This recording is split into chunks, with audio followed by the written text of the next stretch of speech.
Hello दोस्तों, कैसे आप सभी। एक बार फिर से स्वागत है आपका मेरे यूट्यूब चैनल पे। तो आप सभी को नवरात्रि की बहुत बहुत शुभकामनाएं। तो दोस्तों यहाँ पे बात करने वाले हैं जो एच.एन.बी. गढ़वाल यूनिवर्सिटी है उसके जो न्यू रजिस्ट्रेशन हो रहे हैं उसके ऊपर एक वीडियो और मैं बताने जा रहा हूँ, क्योंकि बहुत सारी प्रॉब्लम्स आ रही है। तो भाई कोशिश यही है कि भाई किसी भी स्टूडेंट्स को किसी भी तरह का कोई प्रॉब्लम्स ना हो फॉर्म फिल करते टाइम्स, और सभी को जो है एडमिशन्स जो है मिल जाए।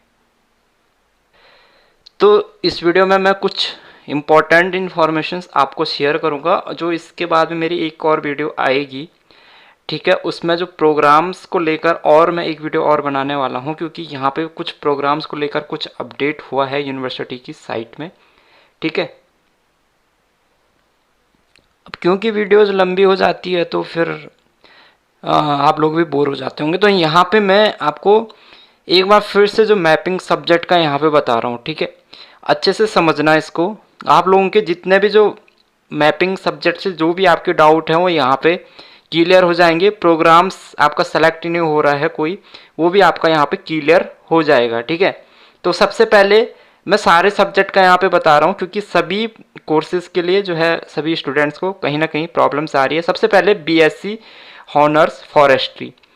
अब देखिए, अगर आपने सीयूईटी का फॉर्म फिल करते टाइम्स जो है कोई भी प्रोग्राम सेलेक्ट किया है बीएससी का, चाहे वो बीएससी हॉनर्स फॉरेस्ट्री हो या हॉर्टिकल्चर्स हो, सबसे मेन पॉइंट कि यहाँ पे एग्रीकल्चर्स नहीं है, इसलिए आप जो है परेशान मत हो, क्योंकि यहाँ पे एग्रीकल्चर कोर्स नहीं है गाइज, ठीक है। आप सीयूईटी का फॉर्म जो फिल किया है उसका आप कन्फर्मेशन पेज चेक कीजिए, उसमें क्या लिखा है नीचे, क्या उसमें एफिलेटेड कॉलेज लिखा है ब्रैकेट में, तो वो आपको उसी टाइम समझना चाहिए था, ठीक है। यूनिवर्सिटी के जो मेन कैंपस है गाइज उसमें एग्रीकल्चर्स नहीं है, यहाँ पे केवल 2 फॉरेस्ट्री और हॉर्टिकल्चर्स यहाँ पे अवेलेबल है। तो अगर आपने देखिए सीयूईटी का जो एंट्रेंस एग्जाम्स दिया है उसमें आपने फिजिक्स केमिस्ट्री और मैथमेटिक्स से एंट्रेंस दिया है, या फिजिक्स केमिस्ट्री बायोलॉजी से दिया है, या फिजिक्स केमिस्ट्री एग्रीकल्चर से दिया है, तो आप बीएससी हॉनर्स फॉरेस्ट्री में के लिए अप्लाई करने के लिए एलिजिबल हो। हमें और जनरल टेस्ट या जो हिंदी लैंग्वेज वगैरह उससे कोई मतलब नहीं है। अगर आपको बीएससी हॉनर्स फॉरेस्ट्री में एडिशंस लेना है तो आपको केवल और केवल इन जो कॉम्बिनेशन दे रखा है इन तीनों में से किसी एक कॉम्बिनेशन से आपको एंट्रेंस एग्जाम्स देना था, ठीक है।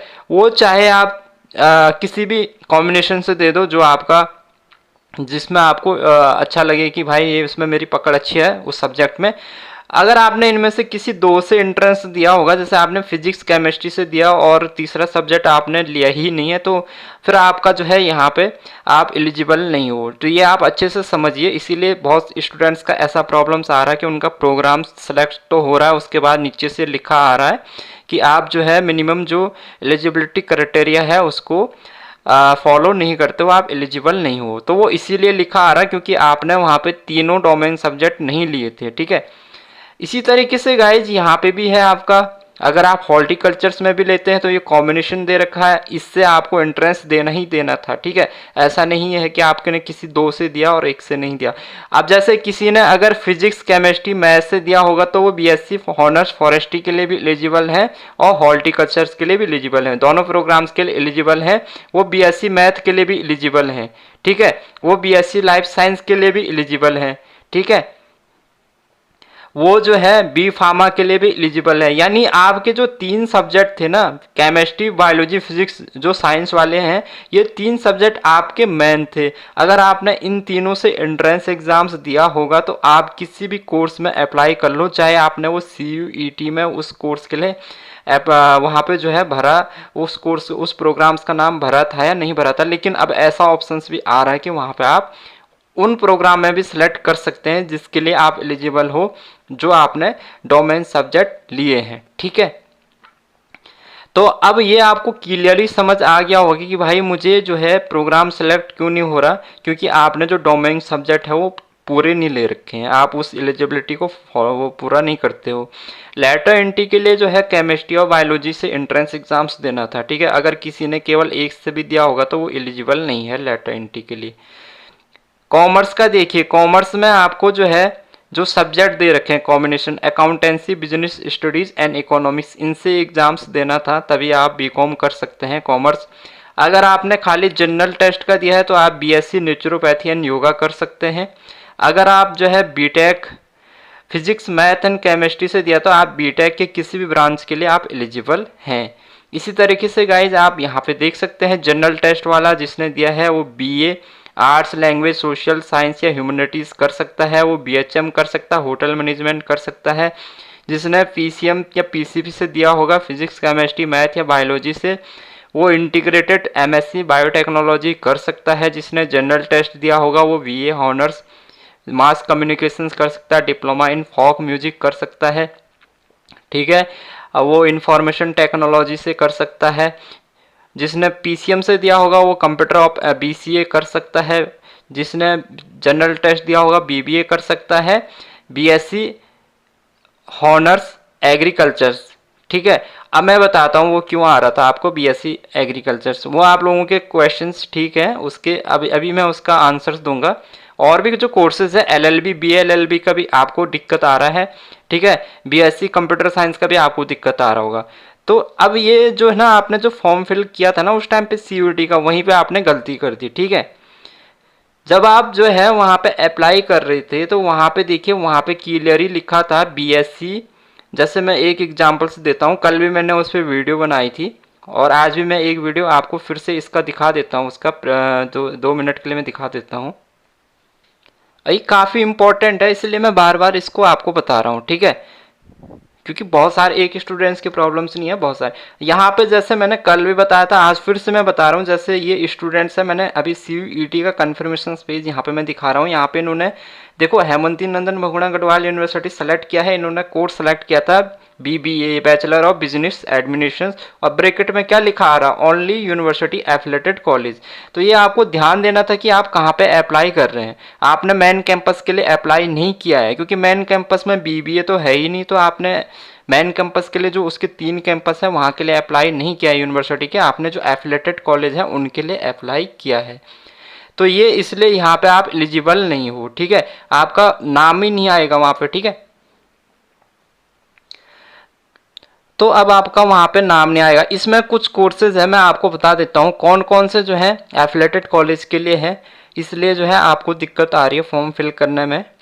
यहाँ पे देखिए बीएससी इंफॉर्मेशन टेक्नोलॉजी, ये कोर्स केवल एफिलेटेड कॉलेज के लिए है, यूनिवर्सिटी के मेन कैंपस में ये कोर्स नहीं है। तो गाइज आप एडमिशन्स नहीं ले पाएंगे यूनिवर्सिटी के। अगर आप सोच रहे हैं कि मुझे एचएनबी में एडमिशन चाहिए मेन कैंपस में, तो जब कोर्स ही नहीं है तो आप एडमिशन्स किस में लोगे भाई, ठीक है। BCA bachelor of computer applications, ठीक है, ओनली यूनिवर्सिटी एफिलेटेड कॉलेज, तो इसके लिए भी आप एलिजिबल नहीं हो। यहाँ पे भी जिन स्टूडेंट्स ने देखिए बीएससी आईटी भरा हुआ है, बीसीए भरा हुआ है, बीबीए भरा हुआ है, ठीक है, बीएससी हॉनर्स एग्रीकल्चर्स भरा हुआ है, ये कोई भी एलिजिबल नहीं है, ये आपका एडमिशन्स होगा ही नहीं, ठीक है, क्योंकि आप जो है आपने जो वो कोर्स सेलेक्ट किया हुआ जो यूनिवर्सिटी के मेन कैंपस में है ही नहीं, ठीक है। तो जब कैंपस में कोर्स ही नहीं है तो आप अप्लाई किस में करोगे। तो अब तो आपको भी खुद समझना चाहिए, यहाँ पे साफ लिखा हुआ था कि ओनली यूनिवर्सिटी एफिलेटेड कॉलेज। तो अब जब आपने फॉर्म फिल किया होगा तो वो आपको ध्यान से भरना था। बीए एलएलबी, बहुत सारे क्वेश्चंस कमेंट्स आ रहे कि सर बीए एलएलबी का जो है मेरा प्रोग्राम ही सेलेक्ट नहीं हो रहा। कब, जब बीए एलएलबी कोर्स ही नहीं है यूनिवर्सिटी के मेन कैंपस में तो अप्लाई कहाँ से होगा, ये केवल एफिलेटेड कॉलेज में ही है। बीएससी होम साइंस नहीं है, ओनली यूनिवर्सिटी एफिलेटेड कॉलेज में है। बीएससी कंप्यूटर साइंस ये भी नहीं है। ये सारे किसमें एफिलेटेड यूनिवर्सिटी, एफिलेटेड जो कॉलेज हैं यूनिवर्सिटी से एफिलेटेड जो कॉलेज हैं। अब जो यूनिवर्सिटी से जो एफिलेटेड कॉलेज हैं उसमें तो आपको पता है कि भाई इस साल छूट दी हुई थी कि उनमें जो एडमिशन्स होंगे वो जो जैसा उनमें प्रीवियस ईयर की तरह होता है, पिछले बार की तरह होता है, वैसा ही एडमिशन्स होगा। और यूनिवर्सिटी से एफिलेटेड जितने भी सरकारी कॉलेज हैं उसमें किसी में भी जो है बीएससी हॉनर्स एग्रीकल्चर्स नहीं है, ठीक है। बीए एलएलबी के लिए ऑप्शंस है, जिन स्टूडेंट्स ने बीए एलएलबी करना चाहते हैं उनके पास अभी भी एक मौका और है, मेरिट बेस पे एडमिशन्स होगा। जो उत्तराखंड स्टेट से हैं या जो उत्तराखंड के बाहर के हैं, अदर स्टेट की कुछ सीटें हैं वो तो खैर कैटेगरी उनकी जो जनरल में काउंट होंगे, ठीक है, उनकी सीटें कुछ ही रहती हैं, लेकिन जो उत्तराखंड स्टेट के हैं, ठीक है। तो अभी आपके पास में ये इंटीग्रेटेड बीए एलएलबी है। आपको अगर इंटीग्रेटेड नहीं भी करना है, आपको बीए एलएलबी करना है ओनली, तो तब भी आप यहाँ पे एलिजिबल हो। उसके लिए आपको मेरे चैनल पे बने रहना है। जैसे ही जो है फॉर्म निकलेंगे मैं आपको यहाँ पे अपडेट कर दूंगा, ठीक है। तो BA LLB वालों के पास तो अभी ऑप्शंस है कि भाई उनका साल बर्बाद नहीं होगा, उनके पास ऑप्शंस है, वो किसी दूसरे गवर्नमेंट कॉलेज से कर सकते हैं, ठीक है। BSc वालों के पास ऑप्शंस नहीं है, क्योंकि BSc के लगभग जो है एडमिशन जो है बंद हो चुके हैं। BBA किसी भी गवर्नमेंट कॉलेज में BBA अवेलेबल नहीं है। तो ये गाइज आपको क्या करना है, आप प्राइवेट से करना पड़ेगा, एक ही ऑप्शन बचता है, या फिर आपने जो फॉर्म में दूसरी यूनिवर्सिटी सेलेक्ट की है आप उनसे उनके यूनिवर्सिटी की साइट को चेक करके उसमें देखिए कि आप वहाँ पे एडमिशन्स के लिए एलिजिबल हो या नहीं हो, वहाँ पे BBA कोर्सेज है या नहीं है, ठीक है। तो BSc हॉनर्स एग्रीकल्चर्स वालों के पास ऑप्शंस क्या बचता है गाइज, उनके पास ऑप्शन बचता है कि भाई वो फॉरेस्ट या हॉर्टिकल्चर्स कर लें अब, ठीक है। क्योंकि एग्रीकल्चर्स को जो है गवर्नमेंट कॉलेज में है नहीं और यूनिवर्सिटी के मेन कैंपस में भी नहीं है, तो आप भाई अगर कुछ नहीं से तो कुछ तो अच्छा है, तो आप जो है फॉरेस्ट या हॉर्टिकल्चर्स कर सकते हैं, ठीक है। तो ये है आपका मैपिंग सब्जेक्ट का जो मेन आप लोगों की जो प्रॉब्लम्स आ रही है। तो इससे आप लोगों को क्लियर हो गया होगा कि अगर आपके उसमें एफिलेटेड कॉलेज, आपने जो भी कोर्सेज मैंने नाम बताया जिसमें एफिलेटेड लिखा हुआ है, तो ये सभी कोर्सेज जो है इसमें आप जो है यूनिवर्सिटी में ये कोर्स जो है नहीं है, तो आप वहाँ पे एडमिशन्स नहीं ले पाएंगे। ऑप्शंस आपके पास बचता है दूसरी यूनिवर्सिटी जो आपने अप्लाई की है उनमें ट्राई कीजिए, नहीं तो जो है आपको प्राइवेट कॉलेजों में जो है एडमिशन्स लेना पड़ेगा, ठीक है। और बाकी कोई अगर अदर यूनिवर्सिटी है उत्तराखंड की, अदर कहीं की है, तो उसके ऊपर मैं जो है अगर कहीं पे एडमिशन चल रहे होंगे या आप कमेंट कीजिएगा किसी और यूनिवर्सिटी पे जहाँ पे आपने अप्लाई किया हुआ है, उसके ऊपर मैं अलग से वीडियो बना दूंगा। इसके बाद वाली जो वीडियो है उसमें हम प्रोग्राम सिलेक्शंस वाला ऑप्शंस के बारे में अच्छे से डिस्कशंस करेंगे, ठीक है। वहाँ पे क्योंकि कुछ अपडेट हुआ है और वो क्या अपडेट हुआ है उसके ऊपर अच्छे से हम यहाँ पे जानेंगे, और मे बी डेट आज एक्सटेंड होगी, जो आज लास्ट डेट है लेकिन डेट यहाँ पे एक्सटेंड हो सकती है, ठीक है। तो चैनल से जुड़े रहिए, जल्दी मिलते हैं आपसे नेक्स्ट